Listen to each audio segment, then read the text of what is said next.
கவிநயத்தை எடுத்து இயம்புகின்ற பெரும் பேற்றை இந்த அடியனுக்கும் நல்கிய அவர் பிளவர் இஸ் எக்ஸலன்சி மோஸ்ட் ரெஸ்பெக்டட்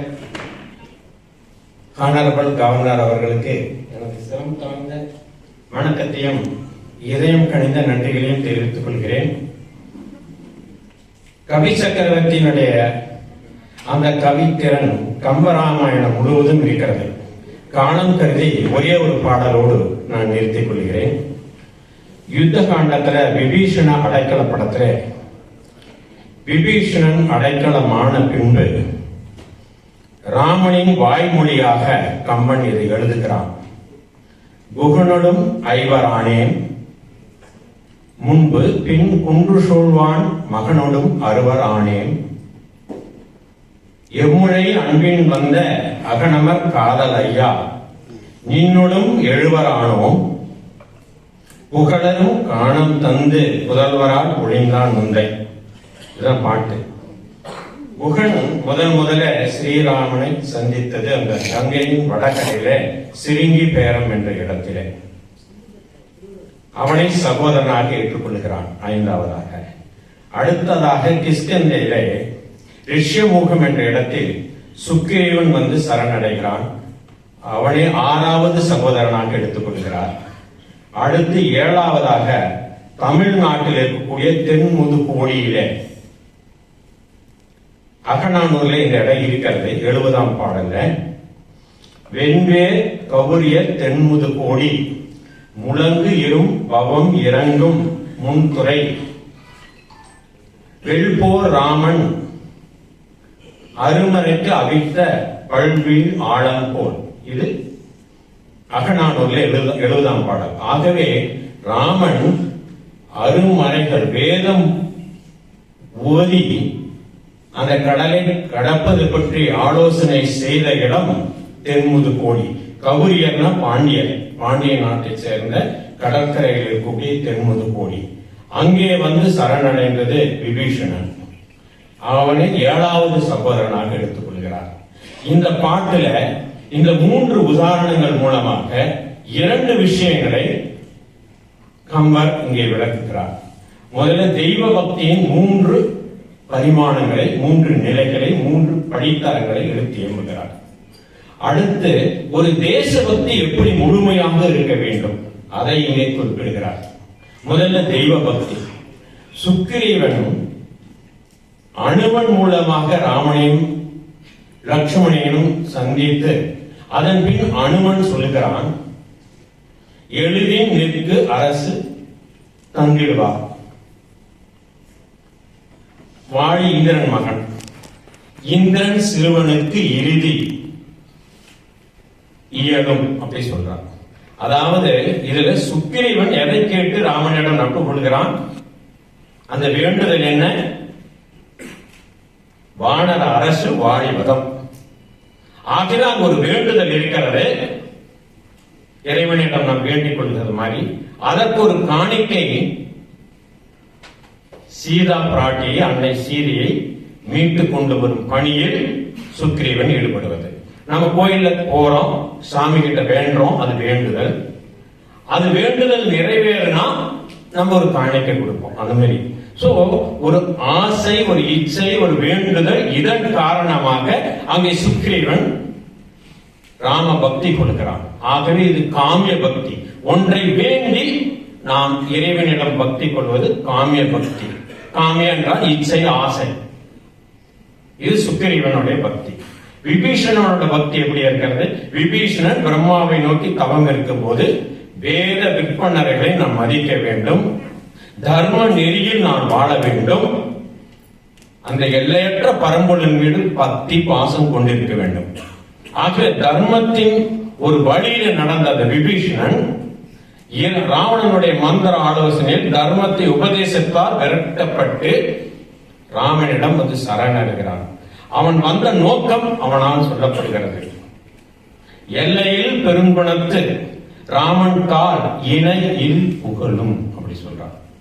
அப்படி போய் இந்த பிறவி கடலை நாம் தீர்க்க வேண்டும், பிறவா பெரும்பேர் எட வேண்டும். அவன் சுக்கிரீவனை போல வாழிவதமோ வானர அரசோ கேட்கவில்லை. ராவண வதத்தையுமோ இலங்கை அரசையோ கேட்கவில்லை. அவன் ராம பக்தியை கேட்டான். முடிந்தால் எனக்கு முக்தி கொடு. ஆகவே அவனிடம் உலகியல் ரீதியாக எந்த இச்சையும் இல்லை, எந்த ஆசையும் இல்லை. அதனால் இது நிஷ்காமிய பக்தி. காமிய என்றால் ஒன்றை வேண்டி பக்தி செலுத்துவது, நிஷ்காமிய என்றால் எதையும் வேண்டாது அந்த பக்திக்காக பக்தி செலுத்துவது நிஷ்காமிய பக்தி. அந்த நிஷ்காமிய பக்தி காமிய பக்தியை விட ஒரு படி உயர்ந்தது, ஒரு படியில பல படி உயர்ந்தது. இன்னைக்கு ஒரு நாடகம் பார்த்தோம், நாட்டிய நாடகம். சுக்கிரீவனுக்கு எப்ப முடிச்சு விட்டுனாரு? காலம் தாழ்ந்து வாடியோடு 2 முறை சண்டை போட்டு உடலெல்லாம் காயங்கள் பட்டு ரத்தம் சிந்தினதுக்கு அப்புறம் தான் சுக்கிரீவனுக்கு வானர அரசு கிடைத்தது. ஆனால் விபீடனுக்கு ஒப்பு கிடைத்தது. ராமன் காலில் விழுந்தான், அடுத்த நொடி அரசன் ஆனான். அப்ப கூட சொல்லுவான் விபீடனன், இளையவர்க்கு கவித்த மோடி என்னையும் கவித்து என்றான். எனக்கு இலங்கை அரசு வேண்டாம், நீ பரதனுக்கு கொடுத்திய உன்னுடைய திருவடி அதை எனக்கு கூட, நான் அதை முடியாக கொள்ளுகிறேன் அப்படிங்கிறான். அது நிஷ்காமிய பக்தி. அதனால் உடனே பலன் கிடைத்தது. பலபடி மேல காமிய பக்தியோட. 3வது குகன் சிருங்கி பேரம் என்ற இடத்துல ராமன் வந்து அந்த இரவை கங்கையை கடப்பதற்கு முன்பு தங்கிக் கொள்ளுகிறான். அந்த இடத்துல வந்து குகன் நிஷேத நாட்டு பகுதியினுடைய குறுநில மன்னன் தலைவன் பக்கத்தில் இருக்கிற நகரத்தில் ஓடோடி வந்து ராமா இப்படி இருக்கியே அப்படி சொல்றான். ராமன் துறவரம் பூண்டு அந்த துறவாடை அணிந்து இங்க கரையில படுத்திருக்கிறான். அதை பார்த்து அவனுக்கு கண்ணில இருந்து கண்ணீர் வருகிறது. எல்லையில்லா பெருங்குணத்து இந்த ராமனும் இப்படி இருக்கிறானே சொல்லிக்கொண்டு அறிவிசோர் குன்றின் நின்றான். ராமன் எழுதுறான். அப்படியே கண்ணிலிருந்து தாரையா தண்ணீர் வருகிறது. அது எப்படி இருந்தது என்றால், இவன் நின்று கொண்டு அழுகிறான். குகன் இரவு போல காவல் காத்துட்டு நிற்கிறான். அப்ப வந்து அவர் அந்த கம்பன் உவமை சொல்றான், ஒரு பெரிய மழை, அந்த மழையில் 2 பக்கம் அருவி விழுந்தால் எப்படி இருக்குமோ அப்படி போல அவனுடைய கண்ணில் இருந்து அருவியாக கொட்டுகிறது. அப்படிப்பட்ட ஒரு ராம பக்தி பாசம் அவனுக்கு இருந்தது. குகன் எதையும் எதிர்பார்த்து அங்கே ராமனிடம் வரவில்லை. எத்தனையோ விஷயங்கள் உணவு கொண்டு வரான், ராமன் வேண்டான்றாவே கடைசியில் ஒரு வேண்டுகோள் விடுக்கிறான், இன்று இரவாவது ராமனை பாதுகாக்க வேண்டும். இரவு முழுதும் விழித்திருந்து பாதுகாக்கிறான். அப்ப சொல்ற அப்படி, தீராத காதலன் இவன், என் மேல தீராத அன்பு கொண்டவன், ஆகவே இரவு நீ இருக்கட்டும். முதல் வேண்டுகோள் ஏற்கப்படுகிறது. விபீஷணன் சுக்கிரீவனோட வேண்டுகோள் தன்னை சார்ந்தது, இங்கே குகனுடைய வேண்டுகோள் ராமனை சார்ந்தது. ராமனுக்காக பக்தி அங்க அந்த வேண்டுகோள். அடுத்த நாள் காலையில படகு கொண்டு வரான். அப்ப கூட சொல்ற அப்படி, நீங்க வனவாசம் தானே போகணும், நாங்க இருக்கிற பகுதி வனம் தானே, இங்க இருங்க, நாங்க எல்லா பாதுகாப்பும் கொடுக்கிறோம், நீங்க எங்களோட இருங்கன்னு சொல்றான். முடியாத சொல்ல ஒரு நாள் அது இருங்க. ஒரு நாளைக்குள்ள ராமனுடைய மனதை மாற்றி முழுவதும் அங்க தங்க வச்சுக்கிறான் எண்ணம். ராமன் மறுத்தளித்த பிறகு அவன் படகுல அந்த பக்கம் போகும்போது சொல்றான், இப்பவே எனக்கு ஒரு வேண்டுகோள் இருக்கிறது. என்ன வேண்டுகோள்? நான் கூட வரேன். இவன் மிக குறுநில மன்னன், ராஜபோக வசதி இருக்கிறது, அதையெல்லாம் துறந்து விட்டு வனவாசத்தின் அந்த வன்மையை அனுபவிக்க தயாராகிறான். யாருக்காக? ராமனுக்காக.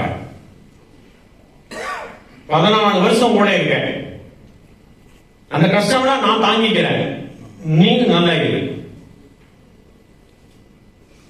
அப்ப ராமன் சொல்லுவான், என்னுயிர் அணையை நீ. குகன் வந்து அப்படியெல்லாம் தியாகம் பண்றது ரெடியா இருந்தான். அவனுக்கு என்ன கிடைச்சது? சுக்கிரீவனுக்கு அரசு கிடைச்சது, விபீஷனுக்கு அரசு கிடைச்சது. இவனுக்கு என்ன கிடைச்சது?